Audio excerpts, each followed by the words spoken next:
The documentary team is ushered inside the hallowed halls of the Philadelphia Public Elementary School by new and improved Ava at the start of the episode. Welcome back, Ava. Not planning on usual? They're not all bad. I think unhelpful to unbearable. So yeah, I work for the school district. In Abbott's universe, 5 months had gone by with one significant change.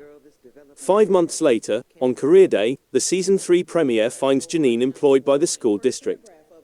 The episode jumps back 5 months to when 3 school district ambassadors, Josh Segarra from The Other Two, Kimia Bearpornia from Atypical, and Benjamin Norris from Never Have I Ever, visited Abbott for Development Day in order to explain how that significant transformation came to be. Janine suggests that they reinstate career day, but Ava rejects her plan. Meanwhile, Segarra's Manny is taken by Janine's ideas and extends an offer to her for a fellowship that would enable her to bring about change throughout the district. At first, Manny tells Janine that she may still see Abbott twice a week even though she first declines the position since it would keep her away from her pupils. And the more Janine considers it, the more she begins to warm up to the position. Manny's constant encouragement also doesn't hurt. Alright, too, as Ava is now a dedicated principal. Having completed a Harvard program, she aspires to perform as effectively as possible in her role. But as her team discovers painfully, an engaged Ava is worse than a disconnected one. Barbara, Cheryl Lee Ralph isn't in the mood to reorganize her desks or give up on having lunch outside since she's altering things too much. Ava is not deterred by anything, not even Gregory's biceps. It's an intriguing method of developing her character, particularly for those who are thinking, how hell does she keep this job? Abbott has done a good job of treading carefully thus far by progressively developing her without making it look unrealistic.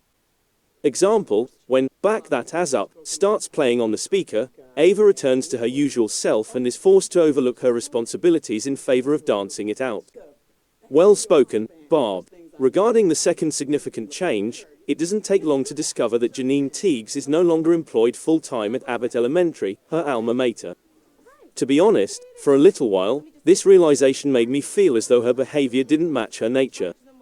It would be as though Leslie had never run for city council or Jim Halpert had accepted that position at the Dunder Mifflin store in New York City.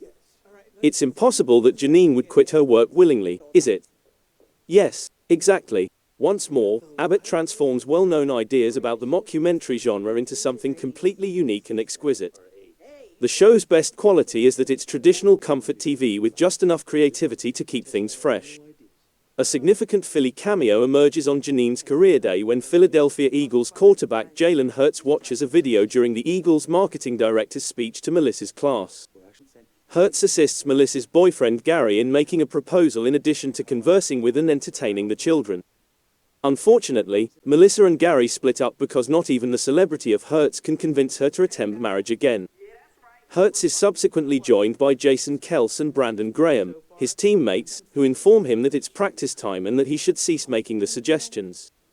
As a man with an all-women's management team, I support a woman's right to stand up for what she wants or doesn't want, Hurts tells Melissa. After using Harvard's free Wi-Fi to earn her teaching degree from Grand Canyon University in partnership with Teaching Connection, Ava takes a go at being a severe, by-the-rules principal. However, it comes out that Ava's terrible principalship is really worse than her good one. Barb, Melissa, and Jacob attempt to reset Ava when she loses their free periods and the option to have lunch off campus. They do this by enticing her with cash, usher tickets, and even Gregory's big guns, or his biceps. After all of that fails, Barbara understands they simply need to play Back That Ass Up by Juvenile to effectively bring back the previous Ava. There is still some of Janine. For a few months, she will work with the school district as part of a distinguished fellowship to develop innovative ideas that will support educational institutions. She is pleased when 3 additional district officials show up to watch and shadow the instructors, as the first episode, which is set in the past, discloses. Among them, Manny, Josh Segarra, delightful as always, is especially struck by her commitment. Although Janine disputes this, Gregory's rejection of her suggestion that they may date could be another cause for her to distance herself from Abbott. When she brings it up again at school, he charmingly awkwardly rejects her, stating that they resolved in the season 2 finale not to get romantically involved. You can see he's feeling envious inside now that he can feel anything between Manny and Janine. He is aware that he should be kissing her right now. Oh God, they could have been enjoying Jumanji together right now. I apologize, I'm simply counting down the days until they accept that they will always be Leslie and Ben. Until then, bringing Career Day to Abbott is her first major assignment as a district employee.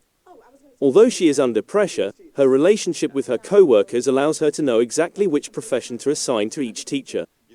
Gregory's class, for instance, receives a botanist, while Melissa, Lisa and Walter arranges for a Philadelphia Eagles marketing executive to speak with her pupils. When he uses a Zoom call to summon unexpected guests, football players Jalen Hurts, Brandon Graham, and Jason Kels, it's nothing short of a miracle for her. Melissa is thrilled at first, but when her boyfriend Gary, Bruno Amato, pops the question in front of everyone, including the Philadelphia Eagles, her happiness quickly turns to grief. When she repeatedly said that she didn't want to get married, he didn't seem to take her seriously. In front of Jalen frickin' Hurts, Melissa now has to crush his heart. Tragically, Melissa says no to Gary's proposal, which sparks a depressing breakup and a discussion about limits. The students aren't bothered though, since they got to meet Jalen Hurts and two other athletes. I don't watch sports, but I know one of them was the brother of Travis Kelce. I know Jalen mainly because he's okay, haha, so it's the greatest career day they could have asked for.